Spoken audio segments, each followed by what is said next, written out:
It's the Almost Too Late Show with Kyle Archer. Featuring Georgia Fowkes, Zachary Rutter,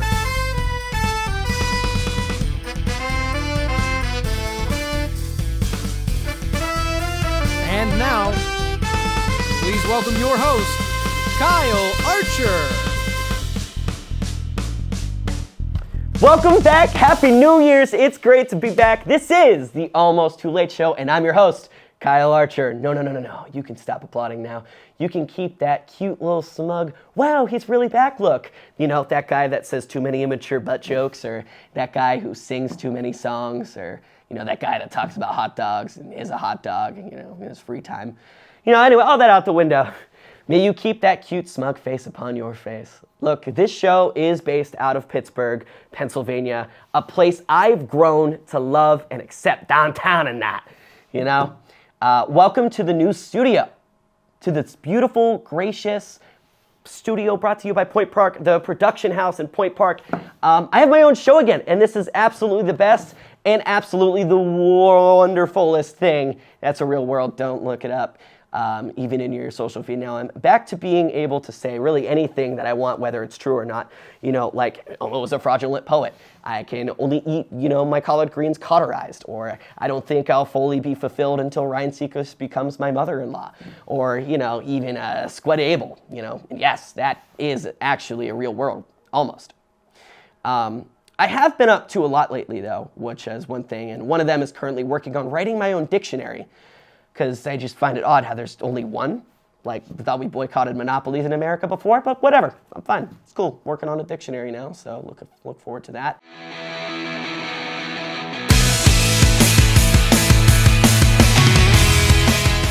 I'd like to take the next few minutes to honorize some massive headlines over the past few years where I feel like I missed my window of opportunity, starting off with Anthony Amirante, or most famously known as the Olympic French pole vaulter with the massive serpent. He lost the Olympics due to his thingy being too much of a thingy, and that's not a bad thingy. Sure, you lost the Olympics due to it, you know, being that, but at least you broke it down on the right side of the 2024 Olympic history books. Just saying.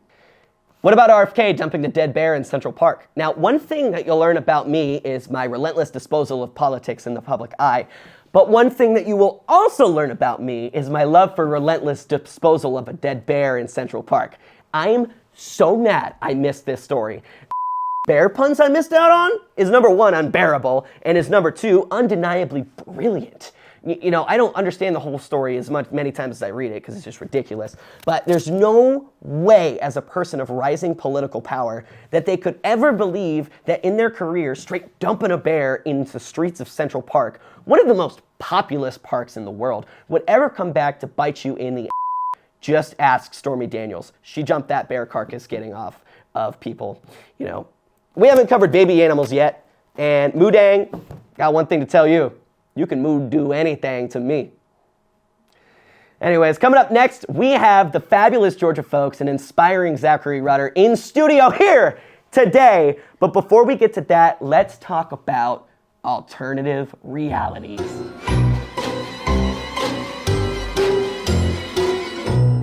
Alternative Realities is a segment where I break down something that is happening in concurrent news and, you know, dive deep into stories possibly spreading misinformation or the complete truth and nothing but the truth. I solemnly swear on this book right here. I have two alternate realities where it is for you to decipher whether these are true or not. And the first one is United Healthcare CEO was shot recently. I mean, did you see the news? Apparently they got a picture of the shooter's face from Starbucks right before he shot the guy. Kind of a crazy decision to go to Starbucks and pull your mask down just to rizz up a green-haired barista one last time before you go on the run. The murderer has actually been great publicity for Starbucks, though. Dunkin' Donuts, on the other hand, could have missed the opportunity of a lifetime. Now, in a rebuttal, a New Year-themed Dunkin' Donuts commercial starring the dramatization of the shooting was released, and it went a little something like this. It's a snowy, quiet night in New York City. A handsome-looking man pops into Dunkin' Donut and grabs a latte. Maybe he holds the door for a single mother. flashes her a smile. Little holiday cheer is in the air. He takes a sip of his latte one last time.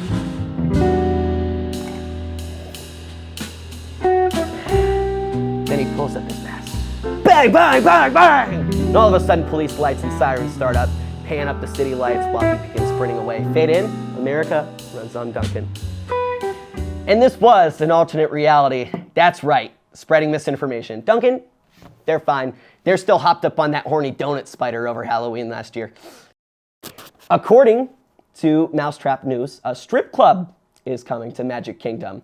It will be called A Whole Nude World and will be located in Fantasyland. They are intending for this to pull in their weakest demographic, middle-aged men. I told you Star Wars was dying. There's going to be a very, very happy, very specific fan base out there for when they head to Magic Kingdom to watch the live stage performance and rendition of The Empire Strikes Back. This will feature, Ratatouille's, The Little Mermaid Without Her Shells, and Beauty and her Beast. I like to look back at our ancestors as a whole, whenever they saw 2025 as a future, as something else, maybe it was this. Maybe my great-great-great-great-grandfather was a sucker for village jousters gone wild. Maybe he was freaking the streets back in 1200. This, unfortunately, is not an alternative reality. Some would say, not me, that this is the ultimate reality. So stay tuned, because we will be right back with Georgia Fowkes, everybody. We'll be right back after this.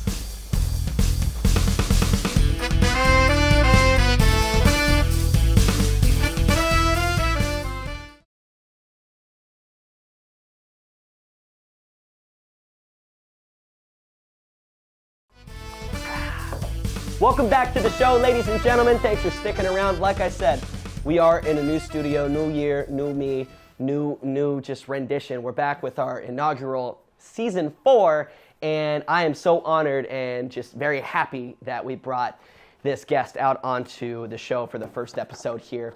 And she is an absolute, just wonderful person whenever she's around people. The light of the arm, life of the party, that's what I'm trying to say. She's the absolute life of the party whenever she goes around, kicking butt in the content creation industry. Can't wait to talk to her and catch up on everything. Ladies and gentlemen, please help me welcome out Georgia Fowkes. Woo! Okay. Hey. Ooh. How are we doing? Okay, oh my God. That it's done. Yeah. Please. Okay, yay. Yeah. Hi. Hello. Welcome to the show. Thank you so much for being here. Thank you for having me. I didn't realize I was the first guest. The first guest, yeah. I feel we're so back. honored. This is, like I said, we just got the space. We just fired up the new show, and honestly, you were one of the ones that I was like, we gotta start with a boom, and you are the boom that's gonna be being brought to the show. You're the boom. I'm the boom. You're the boom. Wow. I'm So gonna put that on my resume, the boom. Yeah, literally. Okay, so just a few weeks ago, you weren't even close to the Pittsburgh vicinity. Is that right? I was not. No. Yeah. Where were you? Because that's a question that I ask myself almost every week. Okay, where's Georgia? Yeah, where's Georgia? So I actually just kind of moved to Tanzania in Africa. I am working there. So, my agency that I have, we got hired to go out there and work with the tourism board, and we are on a year contract there. And it's kind of crazy that I'm saying that we're living in Tanzania. Yeah. So living in Tanzania, you just packed up all your things. You're like, all right, we're out, go. That's where we're at. Pretty much. I love that. We found out, and then 3 weeks later, we had to get on the plane. I said 3 weeks? Yeah. Wow. So we had a little bit of time to order some safari clothes, but Amazon Prime style. So wait, what was the first outfit that you ordered before you went? I ordered a hat. Okay. A green safari hat. How many times did you wear it the first week? I think every day, except for one day. Good. Yeah, I like live in hats and safari gear now. Yeah. Which I like. Like this is weird for me to have on right now because I'm usually beige pants and a hat. Well, I was gonna say if you walked out in the green safari hat, I should have. Yeah, that was the boom that I needed. I don't want to say. I missed the memo. I don't want to say you failed me, but I definitely failed you. Yeah, I don't want to say that, but well, actually, I do. I'm just kidding. Oh, could you imagine if I pulled out a safari hat? It's just underneath the seat. That would be great. So, you're back in Pittsburgh because your parents live here. You grew up and you were raised in Pittsburgh, right? Yeah. I'm home for the holidays. Yeah, but, home for the holidays. But I mean, I also do work here too now.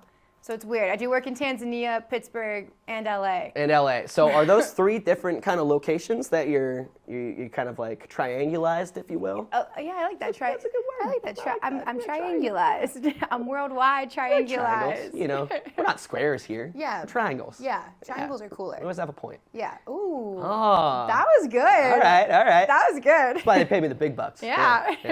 Yeah. But yeah, no, I'm triangularized. Yeah, no, you got LA, it. Yeah. Pittsburgh and Tanzania with my agency. Yeah. That's awesome. So with this agency, it's a content creation agency. Yes. Elation Creative. Yes. So I'm so happy that you have created this. Aw, thank because, so like I said, we go kind of back to undergrad years and everything like that. We were in a class, right? Yes.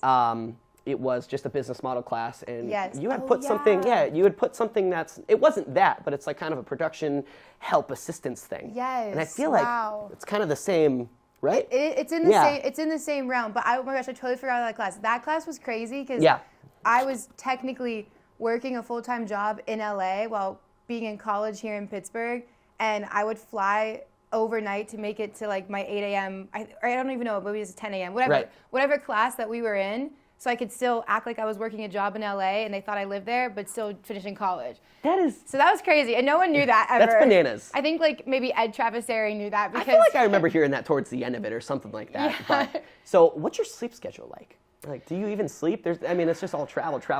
And, I do. And edit. I do need sleep. Right. But I will say I used to hate coffee, and now I've developed a very unfortunate addiction to caffeine because I kind of need it. That's just the adultness settling in. It's just gonna get worse. Someone told me that when you like coffee, you're an adult, and I guess I'm an adult now because I like coffee. Yep. I drink so many just cups of coffee. Wait, what's your go-to? Huh? What's your go-to? My go-to is probably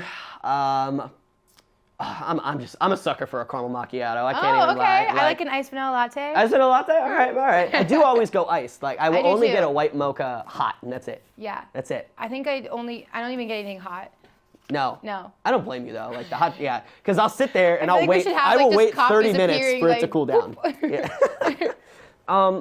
So the one thing that I absolutely love about your content, and it's not even like the things that you are actively producing, it's more or less the behind the scenes things that I see. Oh, cool. And I truly mean this, like every single room that you go into, and it could be a group of strangers, like you have this way of just connecting everybody together and just kind of like bringing the energy and the vibe up, I just feel like the vibe always needs to be good. Yeah. If you're not like having a good time, whatever it is you're doing, I just feel like, what's the point? Do you find yourself being super uncomfortable whenever it's just like kind of glum situations?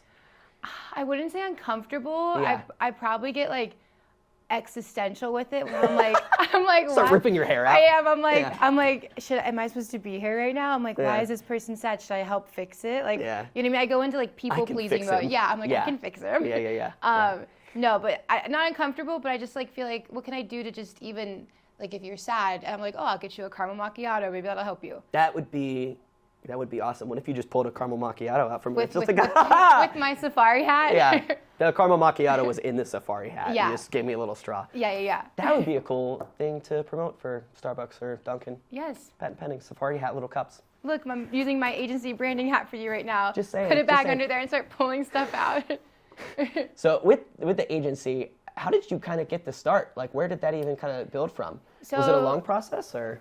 Okay, so I'm in year 4 officially, which is like weird that I'm even saying that year 4. Long story short, I moved to LA, was working in the music industry, and I was producing music festivals all throughout LA. COVID hit, that whole industry just completely shut down, and I came back to Pittsburgh because I was like, what do? I can't afford rent anymore. I don't have a job. And I had always like done like acting, producing, photography, like kind of as hobbies. And when COVID happened, I was just like, what can I do that I love? Because I love producing music festivals, but I wasn't like in love with it. You know, I think there's a difference between loving and being in love with what you're doing. So I realized I love traveling. I love helping people with creative ideas. Yeah. And thus the agency idea was born. And honestly, I keep adding new things that I'm doing to it as I'm going, because I don't realize there's so many different avenues you can take with owning an agency.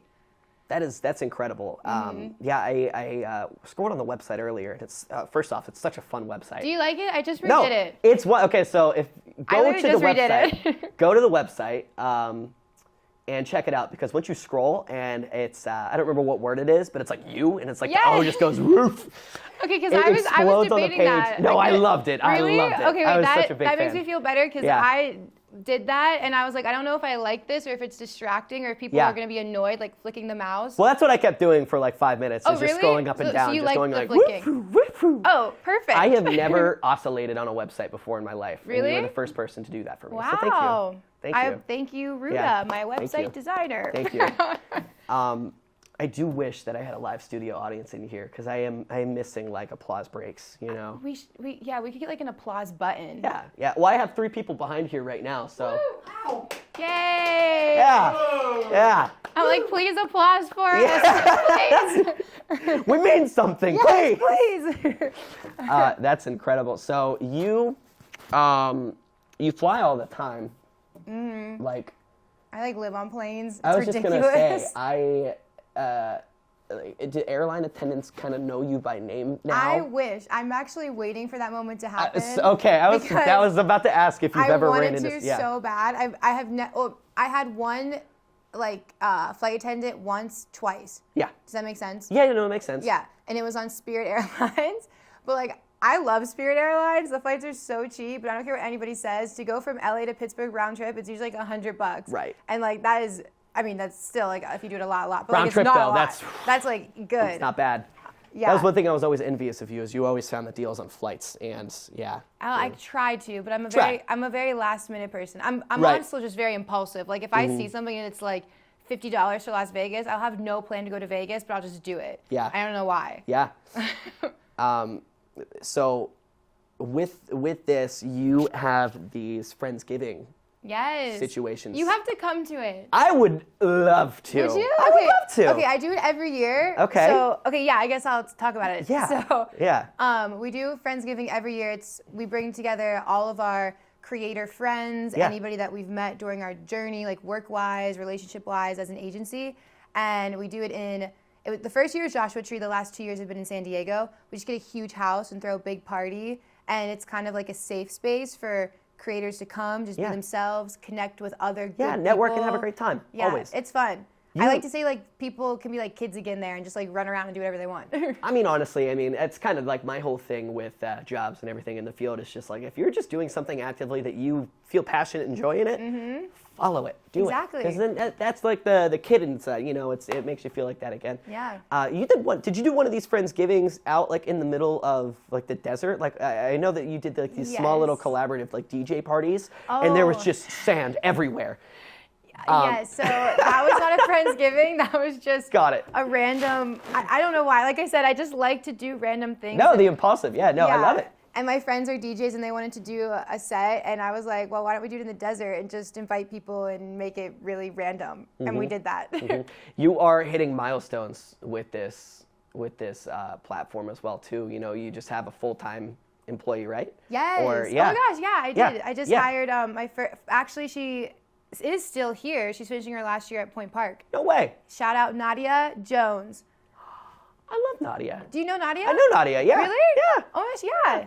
Yeah. Yes. Oh, everyone's hearting you, Nadia. Yeah. No, shout out Nadia Jones. She is amazing. She started as an intern, and we were so happy to have her help us because we are always drowning and doing everything in the best possible way. Good stress. And she came on the team, and just honestly, it's how sometimes you can just turn your brain off, and you're just like, I cannot believe this person is letting me turn my brain off. That is how I feel about Nadia. Yes. Which is really the biggest compliment. I feel like an agency owner could give someone. Yeah. See, my advice, instead of constantly looking for friends to turn your brain off, just develop a really, really high ego.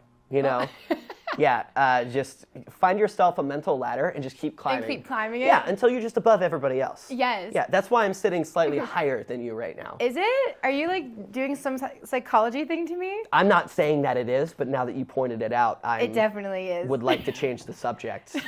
Is what I would love to do. So do you enjoy? I'm coming? trying to sit Yeah. high. You're like, I'm like, I'm going on gonna here? play your game. What if I could Oh, that's the highest this chair Oh. goes. That's all right. So, out of all the places that you've traveled, Okay. you've been to so many places. There was a little clip of a video where there was like a plane hopping, making an Oh tracks. yeah! I love that wow! video. You really like did your research on me. I know. watch videos. I was like, I love it. Sidetrack, a little side story. One of my favorite ones is kind of like a sadder one, but it like hit me internally. It was like the editing one whenever you were like sobbing or something like that. But it was because you just like kept working, kept editing, and just no sleep. And I was like, I get it. I was trying to video, appeal though. to the emotional side of social media. It works. That's glad it worked. Yeah, I found myself in a tub, in a bath for, Crying? Yeah, crying. Forever. So it unlocked something Just internal. rewatching. Yeah. You're so the reason why I got like 20,000 views on that. I They did were all make you. 10,000 new Instagram accounts that day. Oh, I knew it. Yeah. I knew it. I had a feeling. Well, whenever Fart Boy 67 and Fart Boy 68 comes on, it starts to get into a rhythm. Yeah. Okay. Yeah. So out of all the places that you traveled, it's kind of the last question here. What's kind of the most memorable experience that you've had? That is a one that very really good just question. sticks to you, that made you kind of continue what you're doing. I think Iceland. I'm like very obsessed with Iceland just because I first off just love landscapes. So I love just being in something like really pretty that nature made, and Iceland is just literally the definition of that. But also when I first got my camera, again, long story short, I did not have any money. I opened up a credit card and I just bought the camera and bought a one-way ticket to Europe, which then led me to Iceland. And I just stayed there for a week and lived in a car. Wow. And that's kind of also just a space where I became I'm going to be a creative. Wow. Well, Georgia, you are creating a life for yourself. You are doing things that so many young creatives, especially in this generation, would kill to do. So keep doing your thing. Thanks. Whether you believe it or not, you're inspiring many. And last thing for me is I'm so happy that you got the time to come on the show. So thank you so much. Thank you for having me. I love it. Absolutely. One more time for Georgia, folks. We will be right back after this commercial break for our next guest, Zachary Rutter. We'll be right after this. Bye.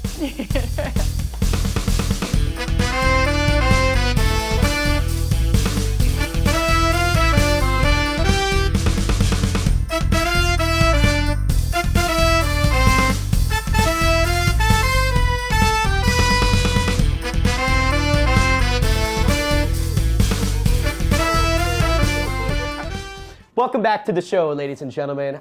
Thanks for sticking around. We got another wonderful, absolutely inspirational guest. You may know him on his Spread Love quest, a local artist in the Pittsburgh area. Please help me welcome out to the show, the wonderful and fabulous Zachary Rutter.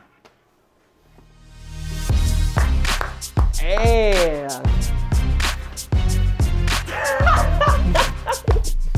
No way. Oh, welcome to the show. Welcome to the show. Absolutely. Please. That was, I thought you said you weren't going to bring it on the walkout. You started, right in front of the works, shaking the donk, going for it. The music started, I felt inspired. Yeah, well, that's kind of the thing. Once the music hits, that's whenever it just, something takes over. Absolutely. And it really does. We have so much to talk about, and I have so much that I want to talk to you about. But first off, I really want to give a massive thank you for coming onto the show and being part of the, the pilot episode for season 4. So thank you. I'm honored to be here. Yeah, Seriously, absolutely. This is awesome. And the second order of business is look at those shoes. Oh, thank you. Yeah, come on. My live painting shoes. Live paintings. So you do the live paintings, and those are the only ones that you wear. Absolutely. Yeah. So did the live paintings start, painting live with the shoes, or was it just not a thing before the shoes? I noticed a lot more people enjoyed talking to me when I had these wonderful shoes on. So. Oh, man, I don't know what that has to say about your personality. But yeah. No one's looking at me; they're looking at my feet. It's only the feet. It's only the feet. Man, don't we all have that problem? Oh yeah. Speaking of only looking at feet, we do have one more thing that I want to point out, and I promise we'll move up and out.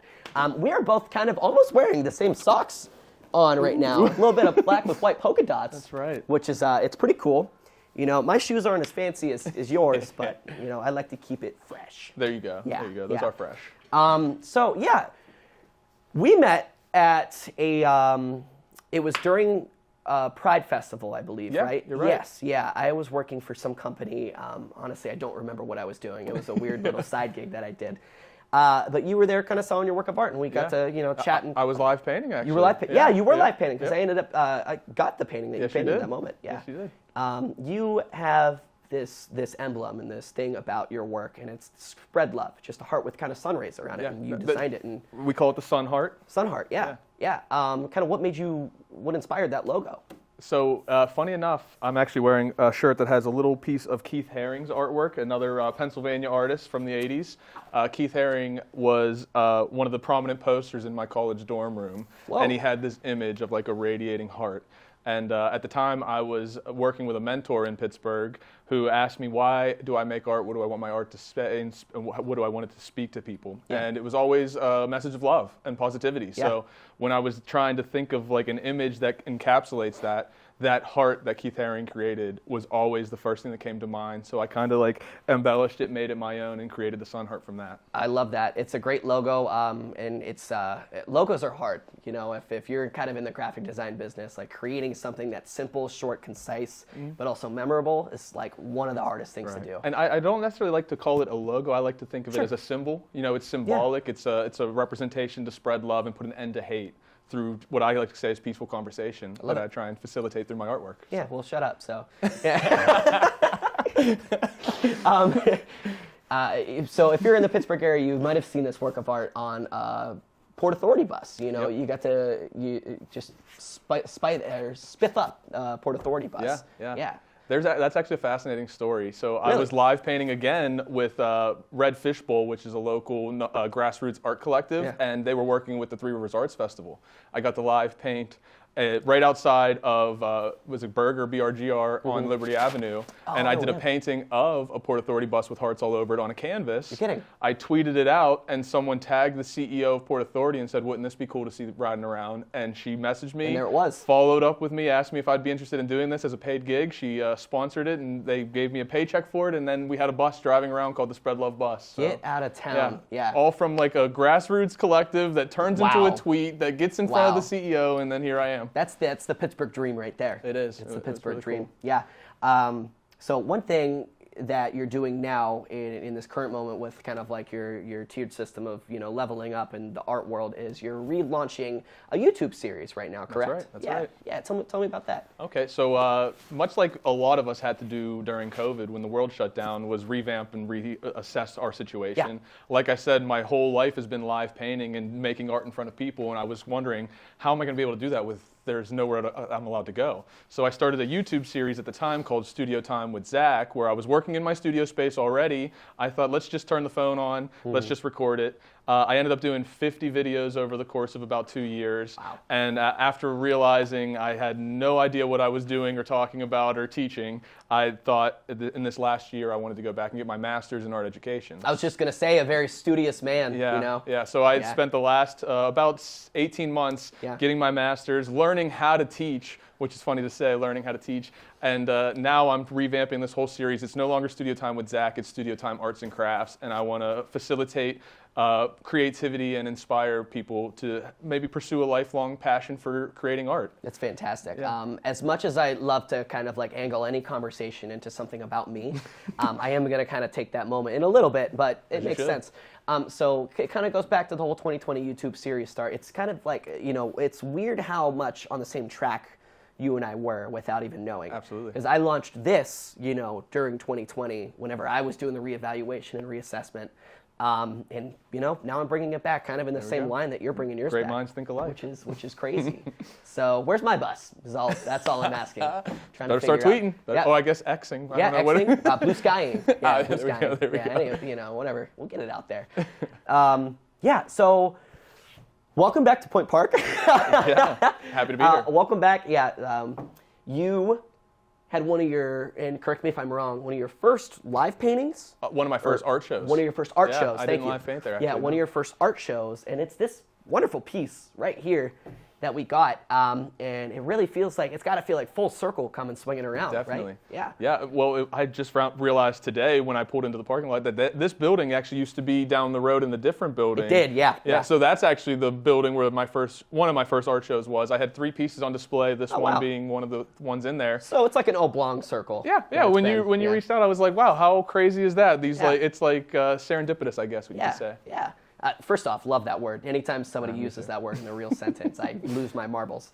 But brainwashing the youth is what this piece is called. That's right. One thing that really got my eyes and just love and respect and just, really opened up my eyes to your work is the layering of stories that goes on in each and every single one of your pieces. You could easily explain it, but you put comic strips kind of as the base layer on the canvas, paint another story on it, so then the comic strips tell their own stories through the story in front of it. How did you get there? It's awesome. That's incredible. In true procrastination college student fashion, I was getting my undergraduate at Slippery Rock University. I had a final painting project that was due the next day. It was nowhere near finished. So good. So I just grab a stack of comic books. I've always been an avid comic reader, and just start gluing them on the top of areas that were unfinished on this painting. Get a great grade the next day. The teacher's one critique and suggestion was, maybe you should paint on top of the comics. I'm like, that's a brilliant idea. So that's awesome. Yeah, so from that procrastination became my entire oeuvre of work, my entire body of work that I've been creating for the last 10 years. And now the comic books underneath are actually, they serve a purpose. They're the grid that I use to transfer my sketch onto the surface of the canvas using a technique that I developed through this whole situation called the collage grid. So I use comic books, newspapers, maps, license plates, and I use those as my grid to help map out where the image will be so that I don't have to worry about projecting, I don't have to worry about maybe the perspective being off. It's like a perfect transition every time while using recycled material. I'm going to be honest, I would have never thought of that in my entire life. But that's why, Masters of Education in art. Yeah. So you're becoming a teacher now, and you are teaching high schools coming up soon, or has that started now? Yeah. January, the start of 2025, I'll be teaching at a high school in West Mifflin. Right around the corner, then. Yeah. That's awesome. Congratulations on that. Thank you. Where was the love for teaching? Did that grow over time, or was that kind of always hidden, or is it something that you're looking forward to? I would say, funny enough, I had almost the most anti-teaching outlook. I was I always was that stiffler that was those that do, those that don't teach, such a hater. Yeah. And then over COVID, I started doing this YouTube series. I started realizing I didn't know what I was talking about. And then after that, not long, I had my first child, my daughter, and I saw how much art had impacted her development as a youth coming up. I saw how she was able to kind of be a little bit more advanced than some of the other kids her age because she's using her hands and painting every day and cutting things out with paper. I noticed that there was something developmental that was happening with the art in my daughter, and it really flipped the switch. I had a completely new appreciation for teaching, and I saw it firsthand how it was working with my own family. And now taking that information I've been developing and acquiring over the last decade as a professional artist, I want to try and give that back as an educator. I was just going to say, I feel like a lot of people, unless they kind of they know that they want to be a teacher or, they just kind of follow that track into teaching. I feel like if you find yourself teaching a little bit down the line, it's because you went through that mess, that grind, that, boots on the ground type of stuff. And now it's just okay, I've done it. I loved it. Now I want to get other people there. Absolutely. Yeah. And I've had such a unique situation where I've been able to do what I love full time since 2018, and everyone always talks about that dream they have, following their dreams, chasing it. Yeah. And I've been able to live that. And I want to show kids and people of all ages that it's possible to do what you love and make a living out of it. It just takes a level of consistency and motivation and dedication to your craft, focus on your process, and be able to do something amazing. There's a great quote from, I believe it's Conan O'Brien, that I pulled from one of his podcasts. I listen to his podcasts all the time. I'm a fan. Yeah, I'm a fan and a friend, hopefully. But he says, if you want to do something in life and it's something that's very specific to you but not specific to the world yet, it's a niche. As long as you keep ringing that bell, somebody's going to hear it. It's amazing. And that has always just stuck with me forever, So keep ringing the bell or throw it away. You'll know it. You'll know it eventually. So I'm going to jump back a little bit to another kind of comment that you said in the comment is that you are a fan of comics, right? Yes. Always kind of have been. So who's your superhero? Oh, Gotta man. know. Easy. Silver Surfer has been my number one. Silver Surfer, no way. Forever. You never hear that. No, not. And it breaks my heart. Have you ever run into somebody that their favorite was also Silver Surfer? I have. Really? So I have a really, really funny story. My son's name is actually the Silver Surfer's alter ego. His name's Norin. He's actually named after two superheroes. His name's Norrin Wade. So he's. Did your partner know that before? My partner's the one that decided that. You're kidding. My daughter's name is Okay. Josephine. Yeah. Shout out to Josephine. Shout out to Norrin. Shout out to my beautiful wife, Jessica. Always. But my daughter's name's Josephine. So when we found out we were having another child, I was like, let's do something timeless and classic like that, like Christopher, Nicholas, Alexander, someone strong. Yeah. And my wife was like, oh, absolutely not. Yeah. And she's like, What about she's the one that said, what about Norrin? And I'm like, that's an alien superhero's name. I never even thought of it as a human being's name. Yeah. And I was like, yes, there's no doubt in my mind that that's the name I want to do. So we ended up going with Norrin, and now he's one of a kind. That's incredible. That's crazy. Yeah, what a world. Yeah. So I'm a big Spider-Man guy. Always have been. Nice. And I knew that about you. You did? Yeah. I try not to hide it. But I don't think that I could ever get away with naming my kid Peter, ever. Why not? I mean, I probably could. Or but Ben. It has to be Uncle right. Ben. Ben would be fine. Yeah. Ben would be fine. So that's kind of a route that I want to take. We'll get there one day. Yeah. But, Or Parker. Parker. I have thought about that. I think Parker would be a way to, like, not let my partner know until, like, it's too late. I met a woman while I was live painting for a foundation in Woodland Hills. Her son's name was Parker Barry Parker. So it was Flash, Spider-Man, and then their last name. Wow. Yeah. Wow. I've been fortunate enough to meet a few other hardcore comic nerds that have been able to name their kids after superheroes. Yeah, that's so good. That's so good. So you've mentioned, I have a couple more questions for you, and you've mentioned that you do a lot of live painting. And this is kind of like I don't want to say a dumber question, but like, is it only live painting, or is there like dead painting that kind of goes on? One day when I'm long gone, I will be dead painting in the afterlife. Wow, that is happily morbid. Happily morbid. So you had a run-in with Alex Highsmith one time as well, too. I did. And this is kind of goofy. Kind of the last thing that I really want to talk about here, too. So Okay. What happened there? All right, so I just got my master's in education through Carlo. I was student teaching. I was student teaching at an elementary school. The school was having Alex Highsmith come and visit and talk to all the kids about being an athlete and a lot of the things we're talking about now, striving for greatness, pushing yourself to be your best. And they wanted the school mascot to be there. So myself and the teacher that I was shadowing were tasked with going to the high school to get the mascot. They said, go get the mascot. We said, okay, absolutely. So we drive to the high school. We go to the office. Sitting there is a bag with the mascot costume. We're like, okay, cool. Is that all we need to take? Do we need to sign it out? Nope, take it. Do you want the T-shirt gun? Oh, yes, we absolutely want the T-shirt gun. So we take it back. The principal of the elementary school is like, where's the mascot? We're like, we put the bag in your office. They're like, where's the student that's going to go in the mascot costume? We're like, nobody said anything about costume and student and bringing them. So next thing I know, they both look at me, the teacher and the principal, and they say, well, it looks like the student teacher is going to be the mascot. I'm like, please don't. And then next thing I know, I'm in a full-on Titan, like legit mascot uniform. Maybe I'll have to share a photo so you could show it. I'd love to throw it up. But I got pictures of me flexing in the costume and stuff. But I got to meet Alex Highsmith as the Titan mascot. That is so He has no cool. idea who Zachary Rutter is or anything about me. But maybe after this he will. He knows the Titan. We'll send it to him. We'll send it to him. Yeah, maybe you should. We do have to wrap up here very shortly, and I do have just one more thing that I want to say. Number one, again, thank you so much for being on. You're a wonderful person, and like I said, you inspire many. So thank you so much for taking the time to be a part of the Almost Too Late show. This has been an absolute delight of a conversation here. Yeah. So if there's anything that you kind of want to say to anybody that's kind of like going up in the art world that's on the fence or, just needs an extra push, give it like kind of just like quick little words of wisdom for him before we head out. Absolutely. First of all, if you want to be a part of Studio Time Arts and Crafts, be on the lookout for it on YouTube very soon, or check out my website, ZacharyRutterArt.com. But I want to leave you guys knowing that anything that you strive to achieve is possible, and every day could be a school day. So don't ever waste an opportunity to learn.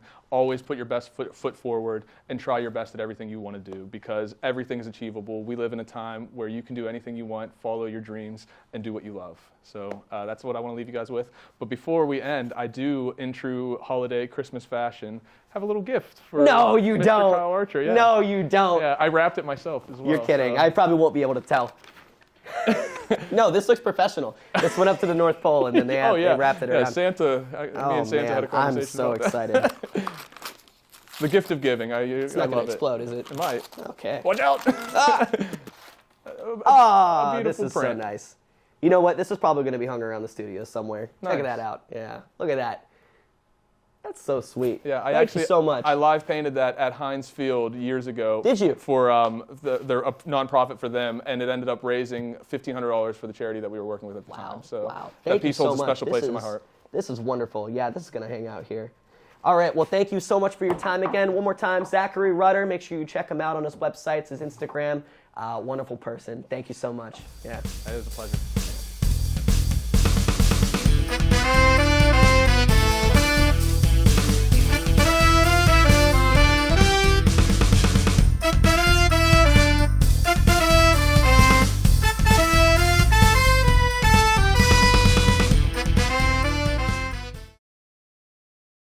Welcome to the show, Kyle. I am such a big fan of your work, and I know a lot of people out here are.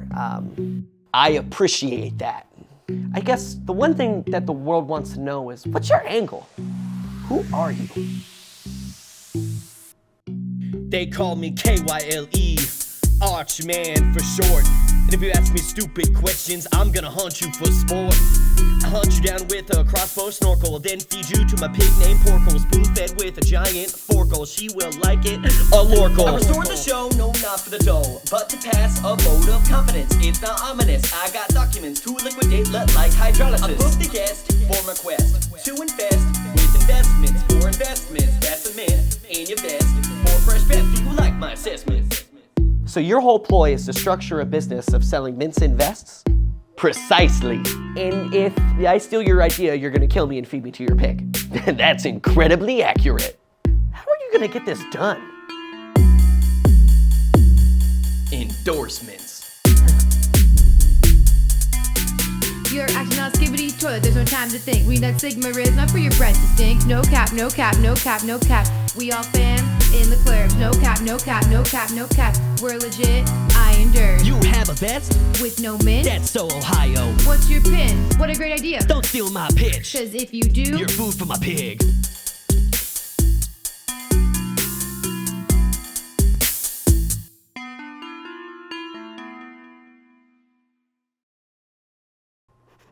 Thank you so much for watching the show and this week's episode and the first episode back for the Almost Too Late show. I have a couple shout-outs that I want to make. Number one, Point Park University for letting me use the Center for Media Innovation space. Beautiful space. Big shout out to them. Thank you. Point Park House Production for hooking me up and getting everything set up. Big shout out to Georgia Fowkes for coming on. Big shout out to Zachary Rutter. Thank you so much for being a part of the show, you two. And most importantly, thank you for watching. With that being said, we'll catch you next time for the next episode, and have an absolute Happy New Year's. Have a great night.